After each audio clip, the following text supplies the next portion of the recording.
Welcome to Tentative Title with Tim. This is a podcast about creativity, about process, about filmmaking, and about screenwriting. Hey everybody, welcome back to the podcast. So, I didn't get a chance to talk about this last Monday. And the only reason why was because, I had no idea that it was going to happen. A prominent, legendary director who has had a major influence on my work passed away on Monday. And if you heard the news, you probably have by now, but Richard Donner passed away at the age of 91. And I wanted to take this episode to remember just him, Like, he seems to be the kind of director that is a chameleon in a way. Like, I was looking back at all the films that he has done over the decades, and I gotta say that, like, there were a lot of them that I frankly kind of forgot that he directed. And you may say, well, he must have not had that big of an influence on you if you forgot what films he directed. No, but I'm saying it because of the fact that it seems like every film that he did direct, each one felt different. Each one took the story that it was telling, and he didn't try to force a style onto these films. Like, they all feel like their own. They have their own voice. They have their own style. And I was very intrigued by the fact that a lot of the films that I loved growing up, he directed. And I was like, wow, like, I am aware of who he is, and I have been aware of who Richard Donner was for many, many decades. But I forgot how many different films he directed that I loved. I mean, we're talking about, like, Superman, we're talking about Goonies, we're talking about even, like, Maverick and the Lethal Weapon franchise. Like, there was so much. There was even television that he directed before he even started directing movies. Like, did you know that he directed the Twilight Zone episode, the original Twilight Zone series, I don't know exactly what the name of the episode was, but it's basically, William Shatner on a plane, trying to warn everybody that there's something on the wing. And you don't have to really have seen that episode. You know that reference. That reference is everywhere. That thing has been parodied, and it has been like, that episode, because it has shown up in so many places since it originally aired. And he was the one who directed that.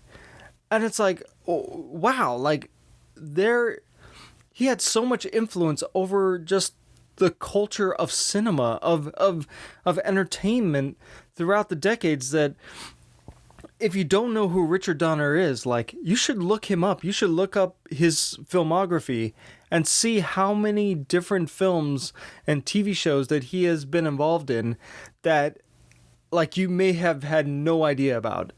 And I'm not talking about just directing, but he produced, he wrote, like, there's so many things that he did throughout his career.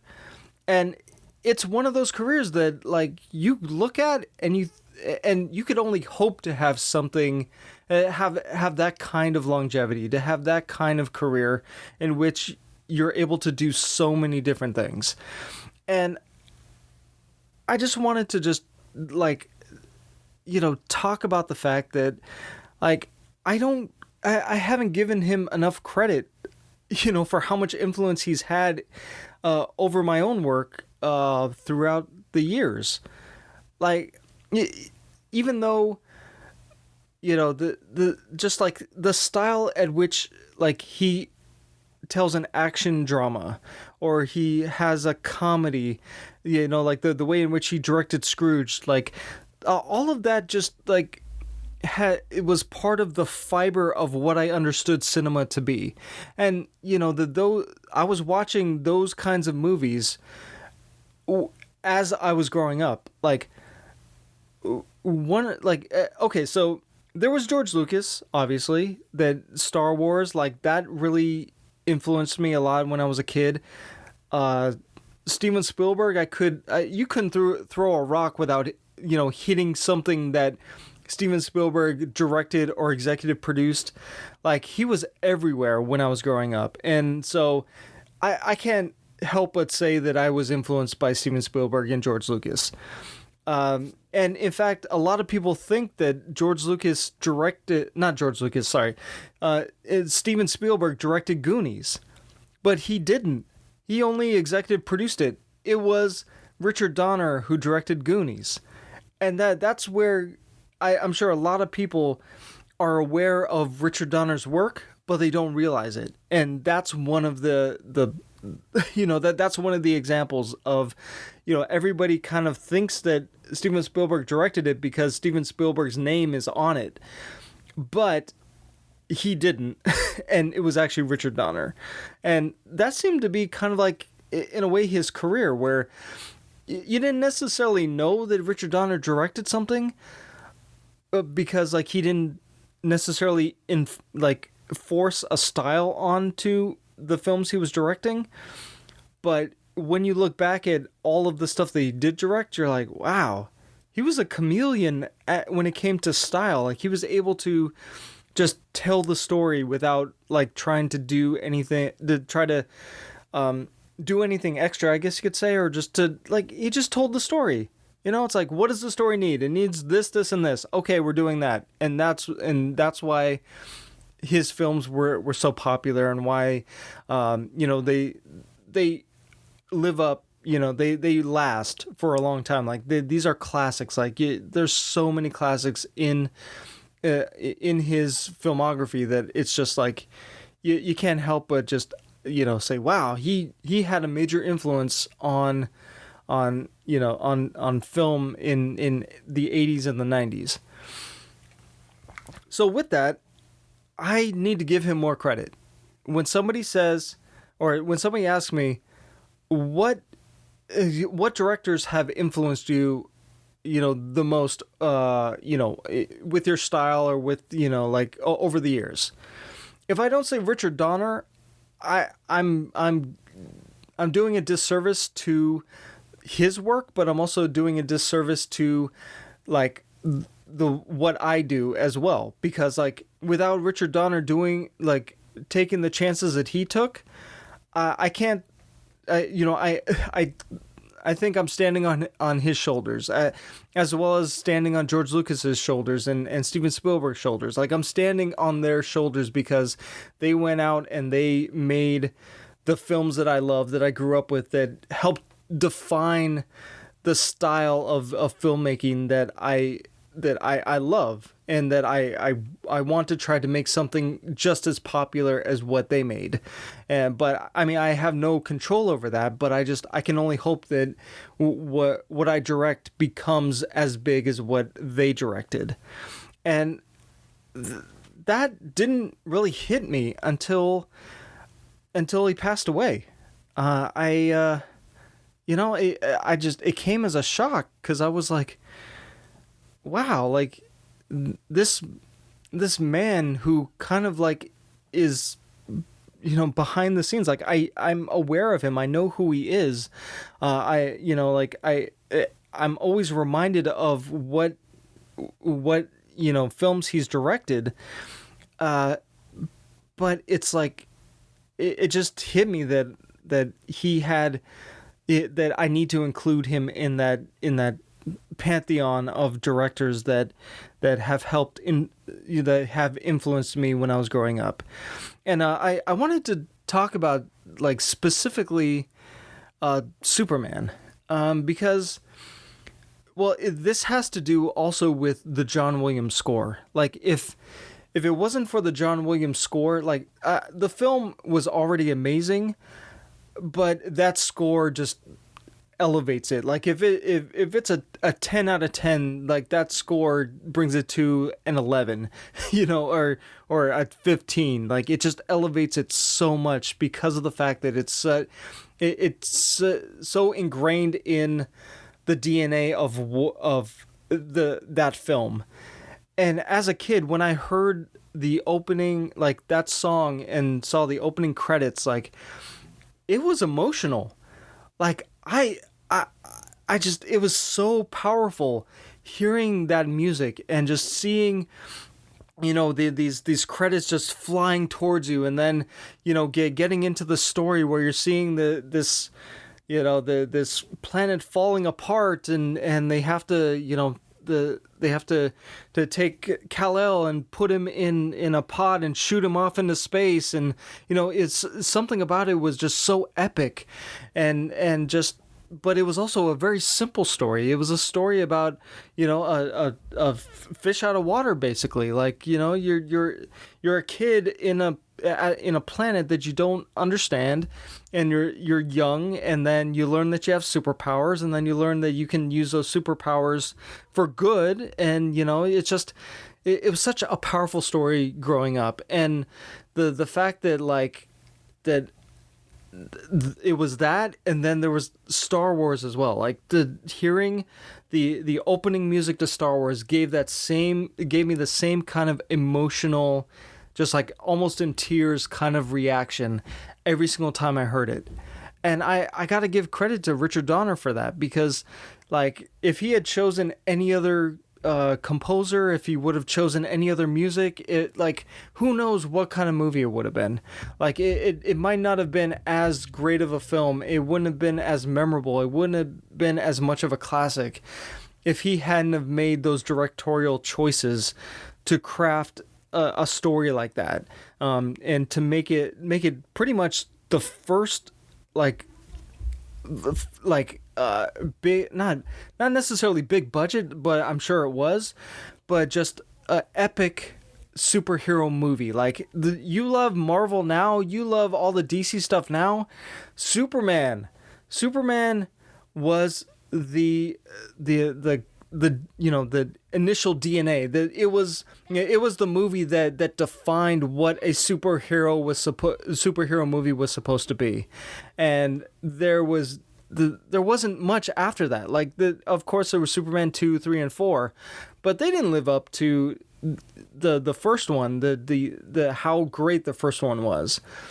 And just, I can't, like, those moments that I'm remembering now of just watching just the opening of these films, like, it just, that's the reason why I wanted to be a filmmaker. Like, I was just so enraptured by it. It captivated my attention. I wanted to follow these characters on their adventures. I cared so much about them. I wanted to be like them. I wanted to be more than what I was at the time, which at the time I felt like a wimpy kid. Like, I felt small. I felt insignificant. I felt like I couldn't do much. I didn't feel strong. Like, I tried to be strong. I tried to be smart. I tried to be all these things, but I never really felt like I was like that, but I felt that I could be. I felt that at a certain point that I could reach, a certain, like, I could be better. I could be a better person because I was watching these characters do great things, and to be more than maybe was expected of them, and to do more, and to just be awesome characters and awesome people. So I'm getting on a tangent, but I'm getting caught up in, like, all these memories of just watching these films, and especially Superman. Just like I wanted to be Superman. Like, I know a lot of kids growing up, they're like, I wanted to be Batman. I'm like, not me. Not me. I wanted to be Superman. I wanted to fly. I wanted laser eyesight. I wanted, I wanted to be impenetrable. I wanted to be strong. Like, I wanted all of those things. I wanted to be handsome. I mean, that was a part of it too. Like, Christopher Reeve was a handsome dude. And I saw him and I was like, wow, if only I could be as handsome as he is. Like, wow, he's such a handsome, good-looking guy that, like, if I had, the looks like of half of that, like, I'd be happy, But anyway, that's going into different territory. But I mean, those are the things that as a kid you think about and what you gravitate towards and what help define your identity and your personality. These are things that, like, help us become better people because we believe in these characters and we want to be like them, and we want to see them do great things because it helps us believe that we can also do great things, and we also are capable of being something better in the world, and having morals, and having just having standards, having all these kinds of these traits that to look up to try to have, because they are good not only for you, but they are good for the entire world and for just humanity in general. It's just being a good person, Anyway, I'm getting off on a tangent, but yeah, Richard Donner crafted that movie. He made that happen. And then, he directed Goonies, which was an adventure with, like, kids who, like, I could relate to, and they were off, they're like, hey, we're going to go find some gold. Let's go on an adventure. And I was like, I'm down for it. Yeah, let's go find some gold. What, you found a pirate ship? What, you found, you have thugs chasing after you because they want the gold too? It's like, all that stuff was very exciting. And then, Lethal Weapon, just like this buddy cop, like, very dramatic and sad, but yet very comedic action film. It's just like, oh my gosh, the relationship between these two guys, and they're just so they're butting heads all the time, but yet they're still able to work together to, like, solve the case. Like, that was that was just a great piece of cinema to watch, because you're just you never know, like, you want these two cops to solve the case, but that they're having so much trouble, like, getting along, and it's so comedic, it's so fun to watch. And then, I mean, that's why they made, like, 3 or 4 other sequels. I mean, like, you love to watch these characters bicker about stuff, but you also know that there's, like, a deep friendship that is growing between them because they respect each other, and they respect each other as they work with each other more, and they begin to trust each other, and they begin to, like, they become a team. And I mean, that's something that I love watching as well. Is just the having these, like, these characters who are kind of like they're their own strong personalities, butting heads, but eventually they find a way in which they can, like, work together. And I love watching that dynamic. I love watching it. I love watching that these, like, characters who still maybe kind of hate each other, or still kind of like but they still respect each other. They grow to love each other, even though, like, they are completely different, and that's life. That in a way that emulates, like, what everyday life is about. Like, there's nobody out there who is like you, or is like me, or has the same, like, set of like values and opinions. Like, you're always going to find somebody who has things that are similar, but there's always going to be that one point where it's like, yeah, I can't follow you there. Everything else I respect you on, but I don't get why. I don't get it. I don't get why you believe that or why you think that. But that's life. That's human beings. That's just us. That's life. So yeah, like, these films have helped to craft what I love about cinema, and what I love about action movies, and just, I got to give it more credit. And that's it. Like, rest in peace, Richard Donner. Like, you helped define my taste in cinema, and I hope I can do you proud, as you know, as I'm trying to go on with my own career and try to make my own kinds of films. But the influence of Richard Donner and Steven Spielberg and George Lucas, like that, those are parts of the stew, I guess you could say, that defines what my style is. And you know, I'm standing on their shoulders, and all I can really do is just say thank you for taking the chances and for doing what you did as a filmmaker to allow me to take chances and to do some of the things that maybe were, you know, like at the time, maybe they were unpopular for you to do, but now I'm able to do them because you took a chance. And I hope I can kind of like pass the torch to somebody else after I'm done, and looking back at my own career and taking my own chances because like I was able to. So anyway, guys, I just wanted to remember Richard Donner. He's you know, a maverick, a legendary director that, you know, I keep saying helped define the kind of filmmaker I am today, and he will be greatly missed. And also, if you want to connect with me, I have a email for the podcast.